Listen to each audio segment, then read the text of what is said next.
Hey guys, today I just want to talk about a new laptop that I'm adding to my laptop collection. So this is the Fujitsu Lifebook U939X. It originally released in 2019 at a price of $1,600 US, and I've always wanted to own this laptop, just didn't have the money for it. But recently I picked it up on eBay for about $400 because these laptops have gone down in value since then, of course, and yeah, managed to pick it up a lot cheaper. So yeah, now it's time to take a look at it. So there's a few reasons why I've always wanted to own this laptop. First of all, I have to tell you guys about my thoughts on Japanese laptops, because Fujitsu is a Japanese computer brand. So there's basically 5 main brands of Japanese computers or laptops, and I've done a video actually when I was in Japan, and I did some electronic shopping and ran across these 5 brands fairly often. I would say they're not very well known in the West, but Fujitsu, Panasonic, NEC, Dynabook, and Vaio. So these are the main 5 Japanese laptop brands that are still making laptops today.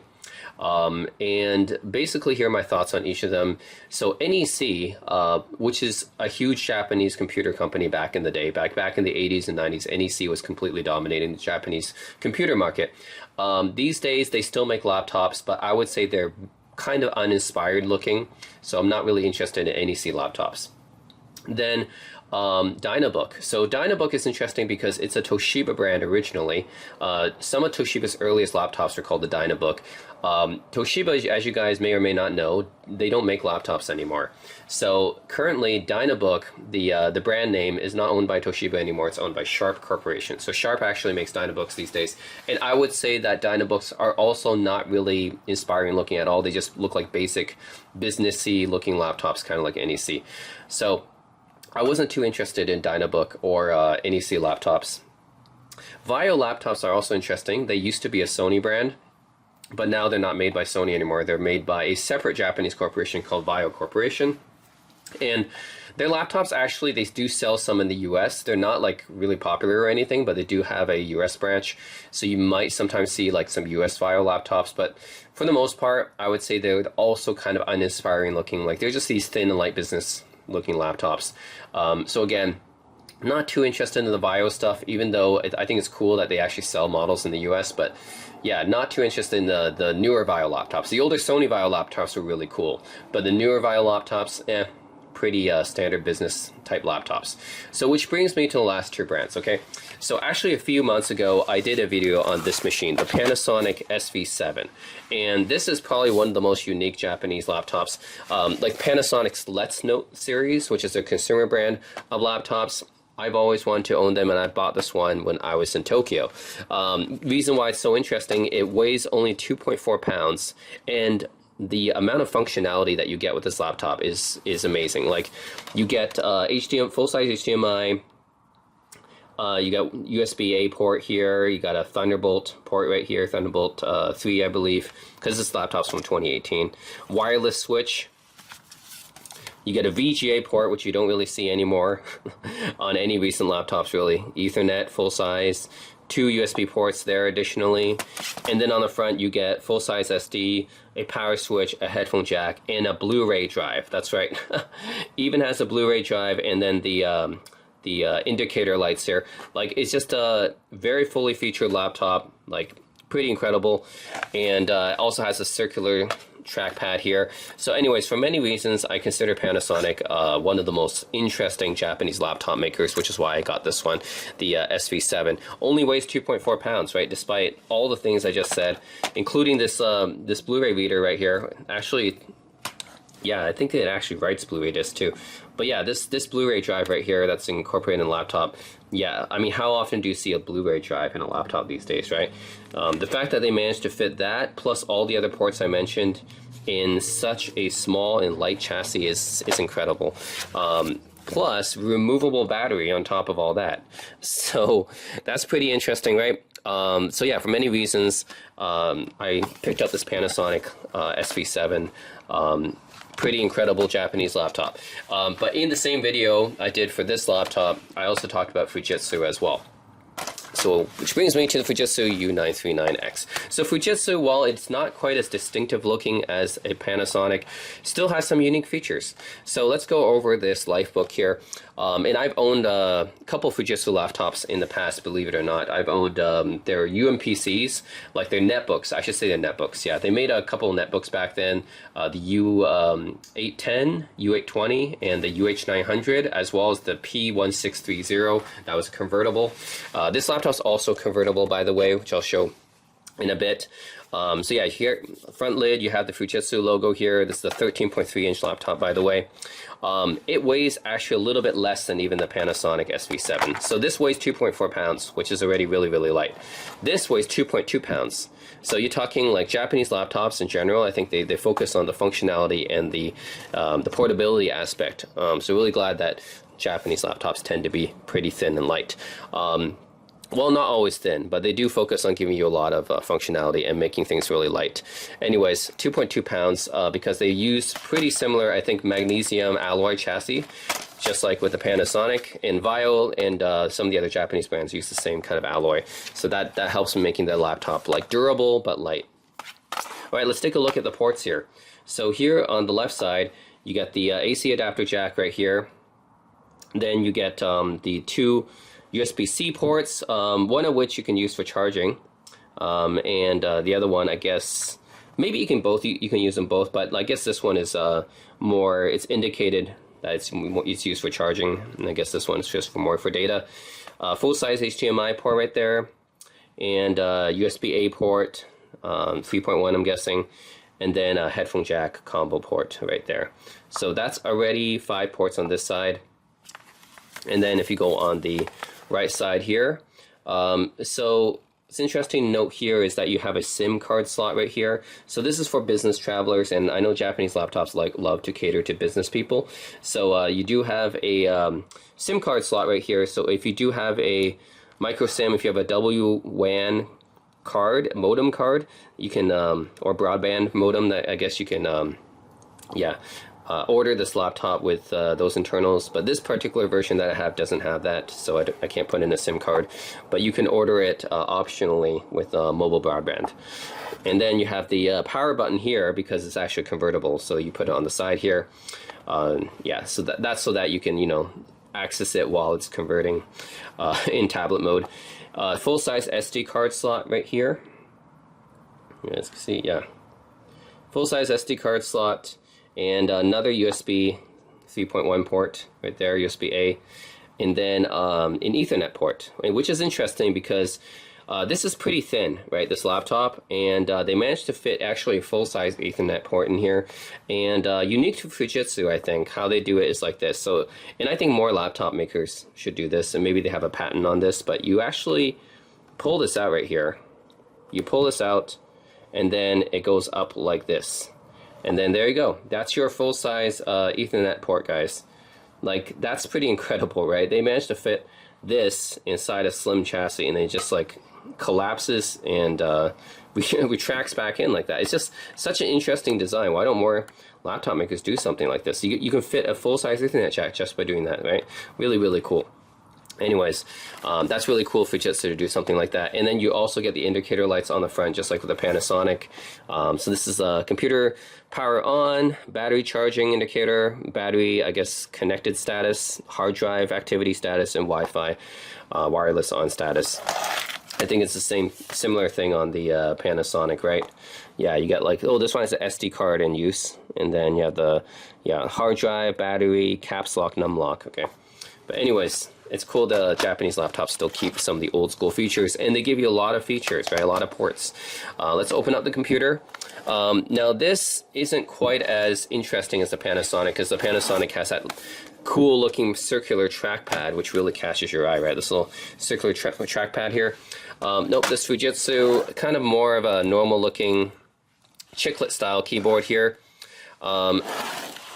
Yeah, and the Panasonic, it does not, it doesn't really have the chiclet style. It has more of an old school squishy style, like this one where it's more compact, like the keys are all packed in. It's more of a, this is more of an old school style.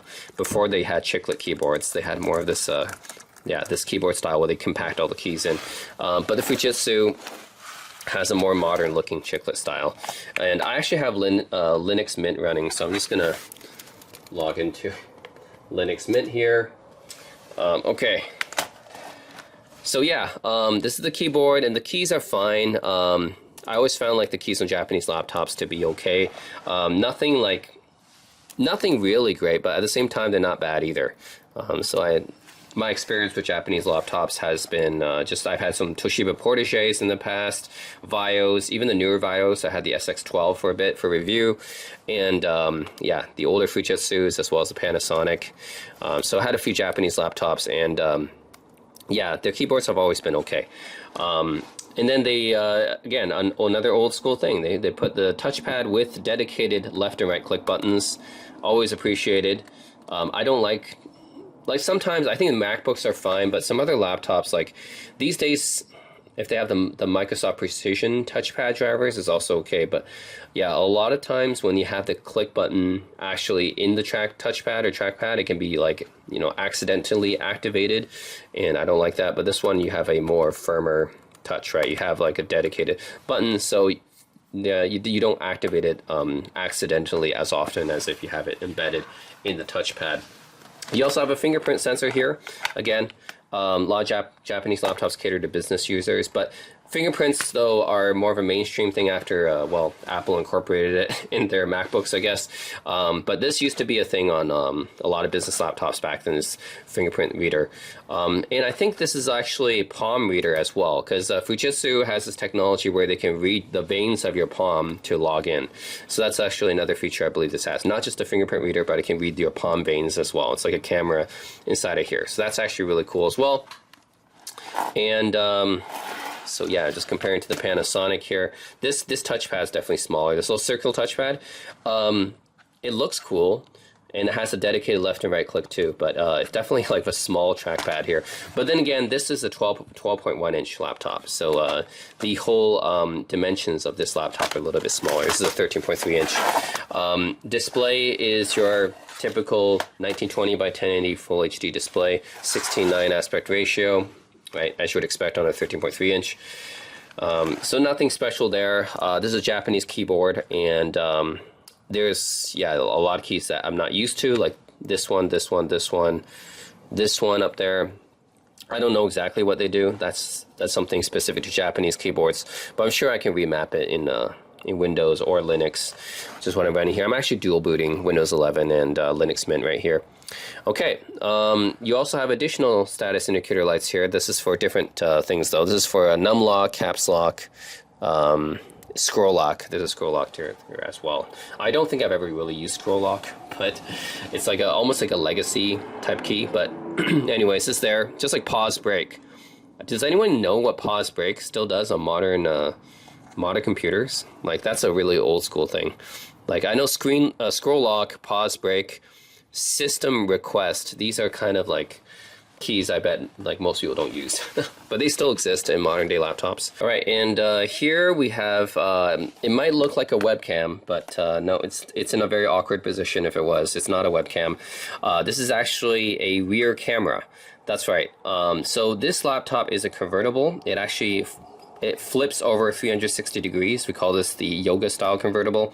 And once you are in that tablet mode, then you can actually use this camera to take pictures. It's a 5 megapixel camera. Now, I don't know why anyone would ever use this for taking pictures when you have a smartphone, but anyways, it's available as a feature. So I think it's interesting that Fujitsu put that in here. I don't know who would use a laptop as a camera, but it's, I guess, the same people who would use an iPad as a camera. Anyways, this button right here, I think, is just for enabling or disabling the touchscreen, because if it's a convertible, it should have a touchscreen, right? So yeah, let me just show you guys the convertible aspect. Yeah, it just folds down 360 degrees like that. This is called the yoga style, where Lenovo actually was the one who pioneered the style of convertible. By doing this, they popularized it with the Lenovo Yoga. And a lot of other PC manufacturers copied this style. So I just call this the yoga style convertible. Actually, the Lenovo Yoga, the X1 Yoga, I think, had a really cool ability where the keys actually retract in to the chassis when you do that. This laptop doesn't have that feature, so it just feels kind of weird when you're your hands are pressing against the keys. So that's something that I wish that more laptop makers would do, is to have that kind of ability. But maybe Lenovo has a patent on that. I don't know. They have the lift up mechanism where the keys retract into that, and that's only, I think, on the ThinkPad series. But yeah, the ThinkPad Yoga series, I mean. But anyways, yeah, this is a kind of a newer style convertible that Lenovo pioneered. Before that, it used to be the swivel style convertible, where the screen just kind of swivels on a hinge.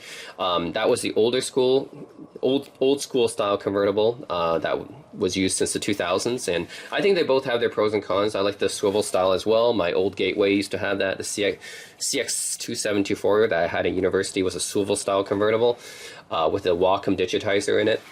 But yeah, that style, I can see why it fell out of favor, because yeah, it puts more stress on one point in the hinge, and then in general, those laptops are heavier too.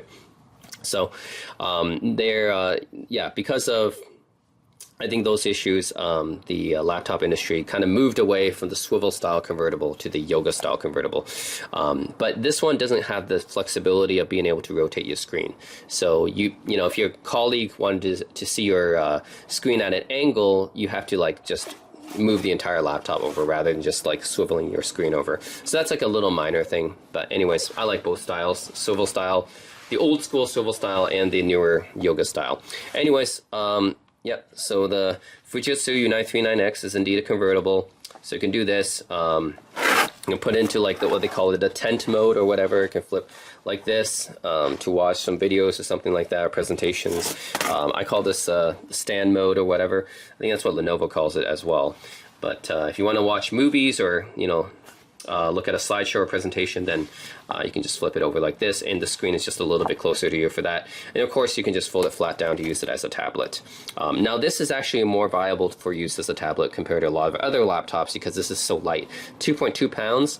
Like, I can kind of hold it with one hand. It's not too bad, right? Yeah, it's not too bad. My old HP Dragonfly Elite G1, I think, was also pretty good at this. But there's a lot of other 2-in-1 convertibles, which is just way too heavy. I mean, if you're going 3 pounds and heavier, it's just going to be hard to hold it in one hand. So I actually don't really understand why some of those heavier convertibles exist, you know, because it's just uncomfortable to hold it as a tablet. But for this particular laptop, it's only 2.2 pounds, so it makes sense. It's still pretty light. I can still hold it with one hand, so it's usable as a tablet, actually. Anyways, it's got a touchscreen. And we can play a video here, and also that you guys can check out the sound quality. I have it on full volume. So the thing is, in my Panasonic review, I did not play any sound from the speakers, because honestly, when it comes to Japanese laptops, the good thing, I've already went over a lot of the merits of Japanese laptops, being that they're geared towards business users in general, which means that they test for durability and everything, and they make sure that it's constructed well, and you get a lot of ports and everything, and they also make sure it's really light. So you get a lot of features, you know, lightness, durability. So Japanese companies care about that. But the one downside being that Japanese companies don't care so much about the media consumption aspect. So the displays, this is a 1920 by 1080 16:9 display. As I said, it's just okay. Your standard IPS display, nothing really special about it. The sound quality is not very good because they don't focus on the speakers or the media playback. Yeah, anyways, that's why I did not play any music with the Panasonic laptop. But hey, if you guys want to hear the speakers, I can play it here with the Fujitsu laptop. But it's pretty much the same story with all these Japanese laptops. They don't focus on the media consumption. They focus more on the productivity for business users. Anyways, you guys can hear the music here. It's not very good. The speakers, this is full volume. By the way, the speakers are super tinny.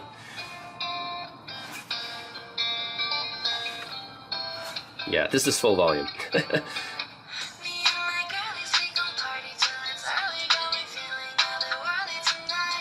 Yeah, so screen, not that great. Yeah, the quality, I mean, it looks a little bit washed out to me. And the speakers are just not great. I mean, just super tinny. Yeah.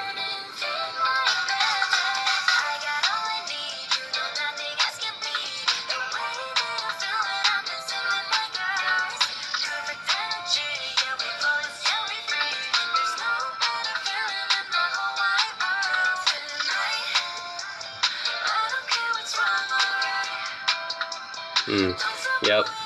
I mean, it's It's almost like just your smartphone might actually play better, better sound than this. I mean, the speakers are just like, they're so anemic. But yeah, that's the downside of Japanese laptops, I find, is that they focus a lot on the durability, portability, features aspect, but they don't focus so much on the consumer media consumption side. That's where Western brands have got it better, like Apple, Dell, even ThinkPads these days. They're pretty good for media consumption as well. They got better speakers, better displays, and everything. I think some of the ThinkPad X1 Carbons, right? They have the Dolby Vision HDR displays, OLED displays, right, on some models.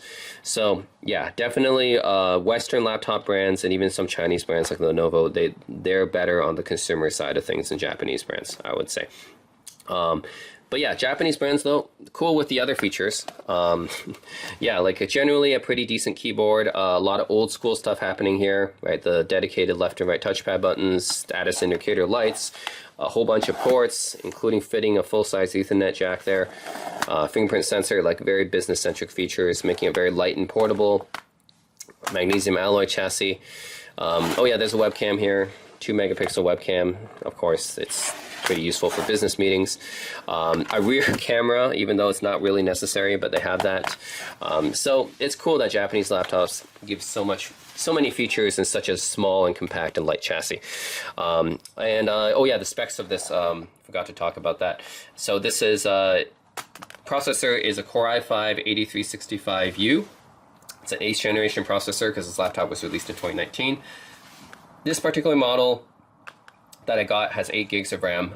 You can get like 16 gigs, but it's not upgradable. So whatever RAM you have is soldered to the motherboard. So just keep that in mind with this, with Fujitsu Lifebooks. Yeah, you can't upgrade it. Mine just has 8 gigs of RAM, which is fine because I'm just using this with Linux, which is not as much of a memory hog as Windows is. And yeah, you can get up to 16 gigs by 8 and what? Intel HD Graphics 620, so it's not really for gaming or anything like that. You can play basic games, of course, but it's not really meant to be a gaming machine. 256 gig SSD, you can configure it up to 512, I think. But yeah, those are the specs. Screen is nothing to write home about. Yeah, speakers are not great. So really, you're talking about your pretty good Japanese laptop in general. So the reason why I was interested in the Fujitsu U939X for a while is because of how great it was as a convertible. Because I was looking for a convertible laptop back then. I wanted to have something that could flip over and I can watch movies and just hold it as a tablet sometimes.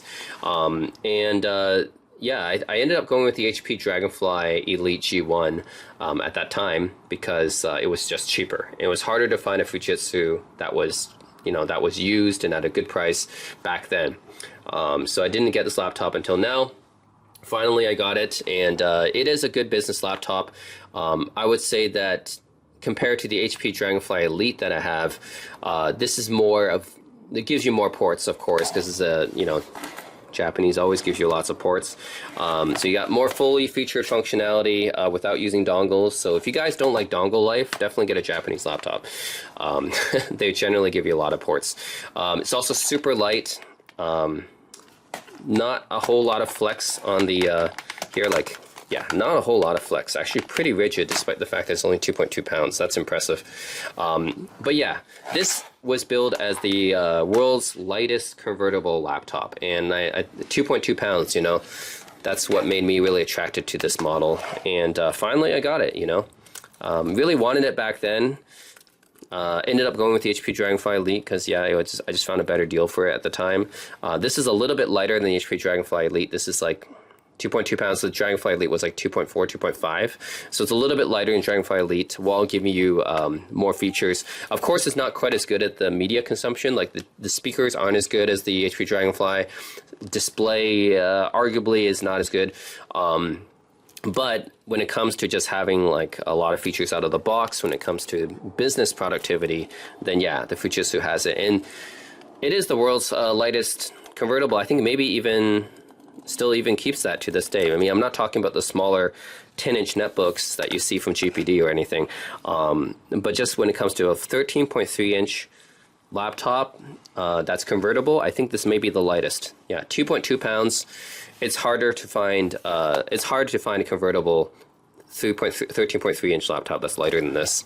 So anyways, pretty impressive laptop by Fujitsu. So this is a Fujitsu Lifebook U939X. I find it very interesting because, yeah, I don't know of any other laptop that's 13 inches or even 12 inches that's convertible and also this light. It also gives you this many like ports and features, right?